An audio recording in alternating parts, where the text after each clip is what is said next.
Hey, welcome back everyone. Today we've got something special, the Deep 6 Kettlebell Complex. So this was first put together by Strong First Master instructor John Ingham as a way to gauge baseline kettlebell strength, conditioning, and technical skills. Otherwise said, if you get pretty good at doing this with the right size bell for your body weight, then you stand a pretty good chance of passing the Strong First Kettlebell cert. But that's not what we're here for today. We're here to give you a great workout with the minimum effective dosage if you're trying to warm up, cool down, or get some great conditioning in while refining your technique. So with that said, let's dive into it.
For the single arm kettlebell swing, set up 1 foot's distance from the bell, the other foot behind the heel.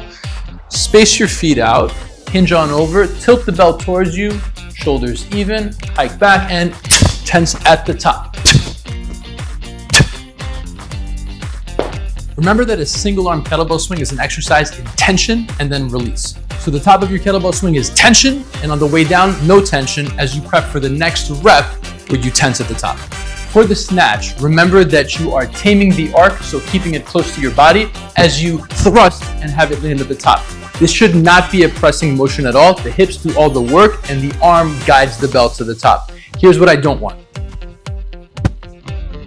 That's not a snatch, that's a snatchy press.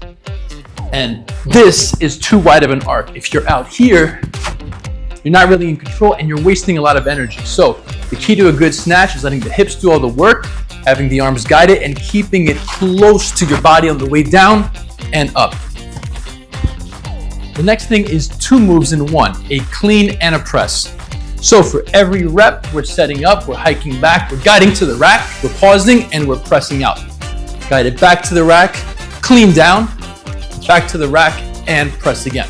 The key here is bringing it to a total stop in the rack after each clean before you press. Otherwise, if you speed this up too much, you might turn it into some weird kind of snatch thing. Or if you're not paying attention to your form and trying to speed it up too much, you could turn it into a push press. If you saw my knees, I did that. We don't want that. We want knees locked. We want a nice stable rack at the top and then a press out to lock out each and every time. Afterwards, for the squat, we're gonna guide it to the rack again.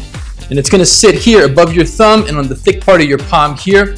We're gonna let it sit vertically in the rack as we go down, pause, and make our way back up. Nothing too crazy going on here, but as always, resist the urge to wing your elbow out to manage the weight going down to the bottom of your squat. Remember to keep a nice vertical rack to control the weight all throughout. Lastly, we have a reverse get up to get up. So at this point, your shoulders might be tired, so make a good judgment call. If you feel like you're too tired and not going to be able to manage the weight overhead, put the weight down, put your arm up, and do it without weight. If you are doing it with weight, a little trick you can use is taking a few seconds to pause at the bottom before you're doing your get up back up to the top. If only to catch your breath and restabilize, it can make a big difference. So guys, ideally the Deep 6 is done as one sequence, one complex, but it's a pretty challenging complex with simple moves, so take your time with it and take breaks as needed. You can break it up in between each move, do a few together, pause, and then do the rest, but don't feel the need to do it all together as one complex before you're ready for it. All right, now let's do it together. We're gonna be doing 2 rounds to each side for 5 reps of everything except for the get up together. Let's dive in.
All right, that's side one. Let's get after side two.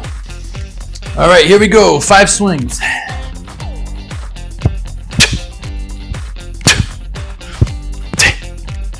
4 and 5. Snatch.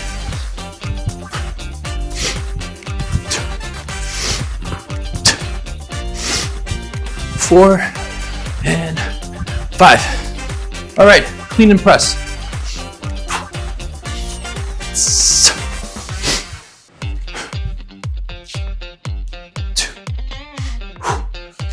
2, 3, 4 and 5. Press out, guide it back to the rack. Adjust your stance if you need to, and down. 1, 2, 3, 4 and 5. Press it out to lockout. Tap the leg, big step back, pivot, chop, and walk it out. Sweep on out, sit softly, squash, and down to the ground. All right, now roll onto the forearm. Squash, sweep, hinge, pivot, and lunge. Down and down to the ground. All right, that's round 1 done. Let's get after round 2. All right, round 2, back to the first side. Starting with our swings for 5.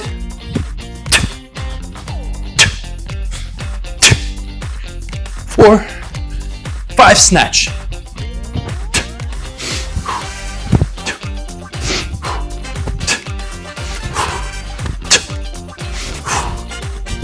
Clean and press.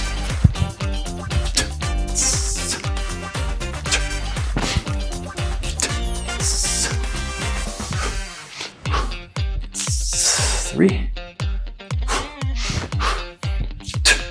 4 and 5. Back to the rack. Adjust your stance if you need to, and small pause at the bottom. 1,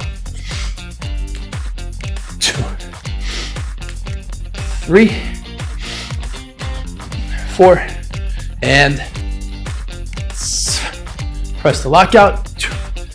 Tap the leg, big step back, pivot, walk it out, sweep on out, unsquash, and down to the ground. Take a break if you need to here, and roll back onto the forearm. Squash, sweep, hinge, pivot, and to the top. All right, one side left to go. Let's finish strong. All right, so set up for your 5 swings. Tilt the belt towards you, shoulders even, hike back, and 4, snatch.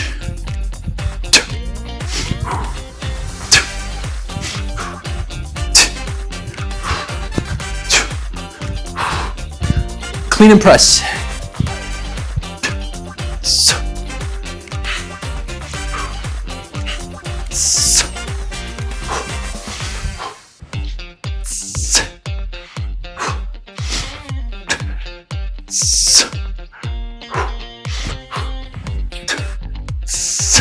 squat. Adjust your stance if needed, and 2, 3, 4, and 5. Pause and press out to the top. Tap the leg, big step back. Open the hip up, chop it and walk it out. Sweep on out, sitting softly. Unsquash and down to the ground. Take a second if you need it. Roll back onto the forearm. Squash and sweep, hinge, pivot, and lunge to the top for a strong finish. And down to the ground. All right, there it is, the deep 6. All right, congratulations on making it through. This is one of the tougher ones. As I often say on here, I film these for you guys so that it could be a great warm-up, a cool down, or even your conditioning exercise, all while refining your technical skills. But in this case, this truly can be its own workout. A good friend and colleague of mine, Jason Giles, over at Iron Monkey Strength in Long Island, built an entire workout plan across several weeks using nothing more than the Deep Six. He also wrote a pretty cool article about it where I may or may not be featured. So if you want to learn more about the Deep Six, the link is in the description of the video. So that said, I hope you guys have fun with this. I can tell you that this has been in my training programs for years now. And though it does get more manageable over time, it never truly gets easy, and it's a fantastic complex for assessing where you are with your kettlebell skills. So enjoy, check out Jason's article below, and let us know if you've got any questions or trouble with this complex. We'll see you real soon on the next one. Stay strong.